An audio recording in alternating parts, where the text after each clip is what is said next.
우리에게는 매 주일이 부활하신 주님을 기뻐하는 주일이지만 특별히 오늘은 부활하신 주님을 기념하고 기억하는 날입니다.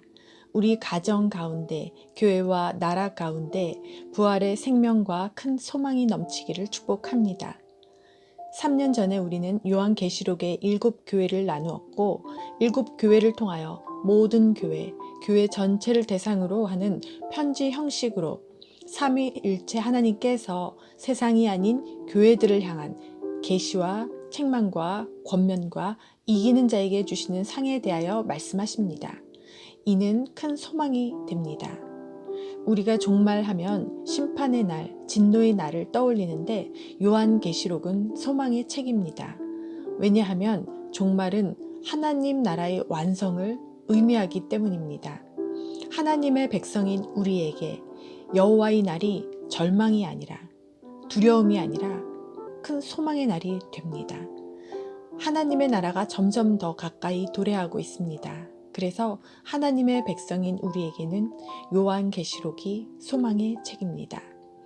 오늘은 계시록 7장을 나눌 텐데 성경책을 펴놓고 말씀을 들으면 도움이 될 것 같습니다. 7장에서 요한은 두 개의 환상을 봅니다. 두 환상 장면을 1절에서 8절, 9절에서 17절로 나누어서 봅니다.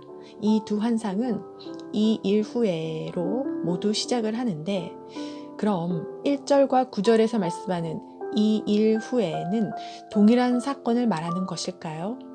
아닙니다.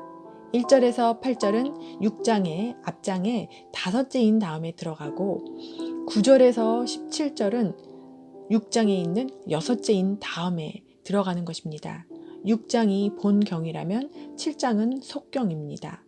이 순서는 마치 하나님께서 우리에게 꿈이나 환상을 주실 때 앞으로 일어날 시간의 순서대로 꿈이나 환상을 주시지 않는 것과도 같습니다.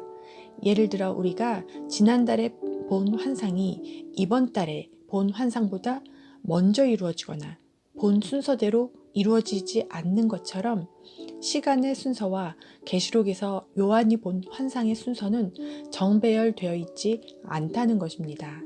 성경의 66권 각 책의 순서도 마찬가지입니다. 시간의 순서로 정배열되어 있지 않습니다. 7장의 두 장면은 6장의 다섯째인 후에 들어갈 장면과 여섯째인 후에 들어갈 장면입니다. 1절 2일 후에를 살펴보면 다섯째 인이 떼어졌을 때 순교자의 수가 차지 않아서 기다리라 하신 명령이 있고 이 일 후에 네 천사가 땅 네 모퉁이에 선 환상을 봅니다. 네 천사가 땅의 사방의 바람을 붙잡아 바람으로 하여금 땅에나 바다에나 각종 나무에 불지 못하게 했다고 합니다. 히브리인들은 정남방, 정북방, 정동방, 정서방으로부터 불어오는 바람들은 유익한 것으로 여기는 반면에 오늘 본문에서처럼 각 모퉁이들에서부터 대각선으로 불어오는 바람은 세상을 향한 하나님의 심판을 상징하고 있습니다. 그리하여 네 천사가 사방의 바람을 붙잡는다는 것은 하나님의 심판의 바람을 막기 위해 붙잡고 저지하는 장면입니다. 2절에 요한이 또 다른 천사가 살아계신 하나님의 인을 가지고 해 돋는 데서부터 즉 동방에서 올라옵니다. 그리고 땅과 바다를 해롭게 할 권세를 얻은 네 천사에게 큰 소리로 외칩니다. 다른 천사는 그 1절의 네 천사보다 우위에 있는 천사로 보입니다. 왜냐하면 이 천사는 살아계신 하나님의 인을 가졌고 네 천사들을 호령할 정도의 큰 권세가 있었기 때문입니다. 그리하여 네 천사에게 큰 소리로 외칩니다. 우리가 우리 하나님의 종들의 이마에 인치기까지 땅이나 바다나 나무들을 해하지 말라. 땅의 사방의 바람을 붙잡고 있으라 명령합니다.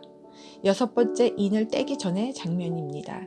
여섯 번째 인을 뗄 때에는 해, 달, 별, 큰 지진 등이 일어나는 장면이 있는데 이 전의 일입니다. 땅과 바다에 일어날 재앙들이 있기 전에 하나님의 백성들을 보호하려고 인을 쳐서 해를 받지 않도록 이렇게 표시를 해둡니다. 출애굽할 때 열 재앙이 있기 전 이스라엘 백성들이 집 인방과 설주에 어린 양의 피를 발라 해를 받지 않도록 표시를 한 것과 같습니다. 여기서 하나님의 백성들인 인침을 받은 14만 4천 명은 이단들, 특히 신천지에서는 이 부분을 12지파를 만들어서 자신들의 종교에서 구원받는 표라고 왜곡을 하는데, 오늘 우리가 인침을 받은 14만 4천 명에 대하여 알아보고자 합니다. 14만 4천 명을 상징적으로 이해해야 하는가, 아니면 문자적으로 이해해야 하는가, 모든 해석을 열어두고 한번 보겠습니다. 첫 번째 의견은 야고보서 1장 1절에 의하면 당시 디아스포라, 기독교 유대인, 흩어져 있는 12지파 유대인이 이 정도의 수였다고 합니다. 당시에. 그러나 반론을 제기하는 무리가 있는데, 왜냐하면 주전 1세기 때 이미 12지파는 존재하지 않았다는 것입니다. 지금 이스라엘에 가서 우리가 국민들에게 물어보아도 그들 자신이 어느 지파인지 아는 사람이 100이면 100, 거의 없다는 것입니다. 자신들의 지파를 모른다는 것입니다. 따라서 유대인은 아니라는 것입니다. 성경의 기인에서 로마서를 보고 계시록 본문을 보겠습니다. 로마서 2장 28절 29절에서는 무릇 표면적 유대인이 유대인이 아니요 표면적 육신의 할례가 아니니라. 오직 이면적 유대인이 유대인이며 할례는 마음에 할지니 영에 있고 율법 조문에 있지 아니한 것이라. 그 칭찬이 사람에게서가 아니요 다만 하나님에게서니라. 바울은 성령과 율법 조문을 로마서에서 대조적으로 말한 경우가 참 많습니다. 이곳에서도 이 둘의 개념을 대조하고 있습니다. 마음에 행해지는 할례는 문자에 의함이 아닌 오직 성령에 의해 가능하다고 말합니다. 할례를 마음에 한다는 것은 성령을 받고 마음을 새롭게 함을 뜻하는데, 이것은 문서와 율법에 기록된 문자의 힘으로는 불가능하며 오직 성령의 능력으로만 가능하다는 것입니다.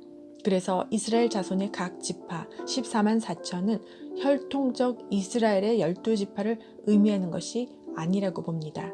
야고보서와 로마서에서는 말입니다. 그리하여 대다수 학자들은 유대인과 이방인 그리스도를 모두 포함한 그 기독교회로 14만 4천 명을 보고 있습니다. 두 번째 의견은 종말 전에 완전한 수가 달성되어야 하는데, 그러나 아직 달성되지 않은 기독교 순교자들로서의 14만 4천 명을 보는 견해가 있습니다. 요한계시록 6장 9절에서 11절을 보면 다섯째 인을 떼실 때에 죽임을 당한 영혼들이 제단 아래에 있었는데, 거룩하고 참되신 대주제여 땅에 거하는 자들을 심판하여 우리 피를 갚아달라고 했을 때, 대주제께서는 아직 잠시 동안 너희는 쉬되 그들의 동무 종들과 형제들도 너희처럼 죽음을 당하여 그 수가 차기까지 하라 하십니다. 저번 시간 우리는 순교자를 그린 마타와 레드 마타 모두로 보았습니다. 순교의 피를 흘림으로써 목숨을 바치는 순교도 귀하지만, 살아가면서 예수님의 십자가 고난의 길을 따르는 순교자의 삶도 순교다라고 보았습니다. 따라서 혈통적 유대인이 아닌 성령의 능력으로 성령을 받고 마음을 새롭게 한 자들이라고 봅니다. 이를 뒷받침해주는 본문이 5절에서 8절까지 나옵니다. 이스라엘 각 지파에서 인침을 받은 자들이 1만 2천 명씩 12지파가 나옵니다. 유다, 루벤, 갓, 아셀, 납달리, 므낫세, 시므온, 레위, 스불론, 요셉, 베냐민 지파가 차례로 나옵니다. 특이한 점은 단 지파가 빠진 것입니다. 에브라임 지파가 빠져 있는 것입니다. 대신 레위와 요셉 지파가 들어갔습니다. 아버지와 아들 지파가 섞여서 같이 들어가고, 왜 이렇게 12아들 이름이 임으로 빠지고 들어갔을까요?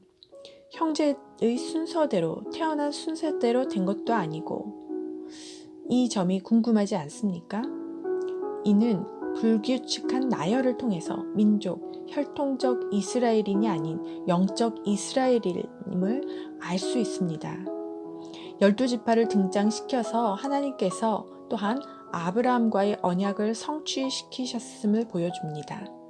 하나님은 약속을 반드시 성취하시는 분입니다. 창세기에서 아브라함에게 하신 언약은 요한계시록에서도 유효합니다. 하나님의 언약은 영원합니다. 영원한 약속입니다. 아브라함에게 하늘의 별과 같이 바다의 모래와 같이 셀 수 없을 정도로 자손을 주시겠다고 약속하셨습니다. 그리하여 14만 4천이라는 무수히 셀 수 없을 만큼 많은 자손을 주신 언약의 성취를 포함하고 있습니다. 14만 4천 명은 믿음의 조상 아브라함의 영적인 후손을 의미합니다. 각 지파를 일일이 계수를 하였는데 이는 구약을 신약의 그림자라 했는데 구약의 민수기를 통해 신약의 요한계시록을 해석해 보면 20세 이상 군대에 나갈 자들을 어느 지파에서는 몇 명, 어느 지파에서는 몇 명, 각 지파마다 계수를 합니다. 민수기에서 이스라엘이 인구 조사를 한 이유는 그냥 심심해서 한 것이 아닙니다. 가나안 정복을 위해 싸울 수 있는 남자를 계수했습니다. 그래서 이를 받아서 요한계시록에서는 14만 4천이란 수는 이 땅에서의 군사로서 싸워야 할 전투하는 교회를 의미합니다. 하나님의 백성인 우리는, 순교자의 길을 걷는 우리는 모두가 전투하는 교회입니다. 우리 모두는 가나안 땅을 정복할 군사입니다. 14만 4천은 유대인이나 이방인이나 믿음의 조상 아브라함의 영적 후손이라면 모두가 14만 4천 명 안에 포함되어 이 땅에서 순교자적 삶을 살아가는 전투하는 교회, 군사들이라고 보아야 할 것입니다. 여러분과 제가 바로 순교자적 삶을 살아가는 전투하는 교회, 강한 군사들입니다. 히브리어는 각 숫자에 모두 의미가 담겨 있는데 대표적으로 1은 삼위일체 한 분이신 하나님의 수를 가리킵니다. 절대수입니다. 2는 짝수로 상대적 수, 남자와 여자, 증인의 수입니다. 두 증인, 두 돌판, 두 정탐꾼, 의인과 악인 등으로 성경에서는 언급됩니다. 3은 하늘의 수입니다. 삼위일체의 수, 완전수, 많다는 의미가 있습니다. 삼층천은 하늘의 수이며 삼겹줄은 완전하다는 의미입니다. 그리고 마음을 다하고 뜻을 다하고 힘을 다하여 내 하나님 여호와를 사랑하라는 충만, 많다는 뜻입니다. 4는 땅의 수, 고난의 수입니다. 광야 40년, 40일 금식, 40에 하나 감암매. 땅을 오늘 본문은 사방 네 모퉁이로 표현을 합니다. 5는 중앙의 수이자 은총의 수, 세속의 수입니다. 떡 5개로 5천 명을 먹이시고 오순절 성령 강림의 50은 은총을 뜻합니다. 세속의 의미로 우물가의 여인이 예수님께 내가 남편 5이 있었으나 이렇게 5 남편은 세속의 수입니다. 6은 인간 지혜의 수이자 마귀의 수입니다. 7이라는 완전수, 온전함에서 하나가 모자란, 거룩함에서 하나가 모자란 수, 하나가 빠진 불완전한 인간의 수이자 계시록에서는 짐승의 수, 악한 세력의 수입니다. 7은 완전수, 충만, 많다는 의미로 의인 7, 떡 7개, 7집사, 7째 날 안식, 7째 날을 복되게 함, 7 등대가 빛을 발하였다. 제사장 7은 양각 나팔 7을 잡고 여호와의 궤 앞에 나아갔다. 이스라엘 가운데 7천인을 남기리니. 또 시편 119편에서는 내가 7번씩 주를 찬양하나이다. 우리가 용서할 때 7번뿐 아니라 70번씩 7번이라도 할지니라. 요한계시록에서는 요한이 아시아에 있는 7 교회에 편지를 합니다. 이는 많다, 완전하다 라는 의미가 있습니다. 8과 9은 은총의 수입니다. 8은 복의 수로 팔복, 초막절 8째 날 성회, 부활의 수로 안식 후 첫날을 꼽는다면 9는 열매의 수입니다. 은혜의 수입니다. 성령의 9가지 열매, 제9시 기도 시간 등이 있습니다. 열은 완전수, 만수, 가득 찼다는 의미로 애굽에 내린 열 재앙, 10계명, 11조, 야곱이 나를 속여 품삯을 10번이나 변경하였느니라 는 꼭 10번을 말하는 것이 아니라 충만한 수를 의미합니다.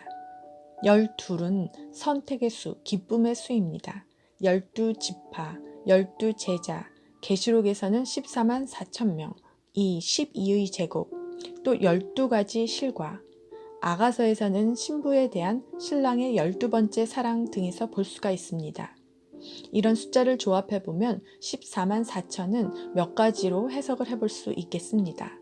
3에 4를 곱하면 12가 나오는데 3은 성부, 성자, 성령, 삼위일체 하나님을 상징하는 3과 동서남북, 사방의 수인 4를 곱하여 12는 하나님과 온 땅이라는 상징적인 의미를 지닙니다. 그리고 천은 완전수 10을 3번 제곱한 수입니다. 이를 종합해보면 인침을 받은 수요 14만 4천 명은 삼위일체 하나님의 사역으로 하나도 빠짐없이 충만한 수를 이루었다는 의미입니다. 또 선택의 수, 기쁨의 수 12를 제곱하여 나온 수 144에 천을 곱하여 하나님의 선택받은 백성, 셀 수 없는 큰 무리를 뜻합니다. 우리나라에서는 옛날에는 100만 원이 큰 돈이었습니다. 미국에서도 100만 밀리어네어가 100만 장자가 큰 부자를 뜻했는데 이처럼 100에 10을 곱하여 천은 많다, 크다, 완전하다, 충만하다는 뜻이 있습니다. 또 다른 해석으로 12지파와 12제자, 구약의 12지파와 신약의 12제자를 상징하는 12와 12를 곱하여 2에 천을 곱했다고 봅니다. 14만 4천은 남은 자, 이기는 자의 수가 충만하여 셀 수 없는 큰 무리라고 볼 수 있겠습니다.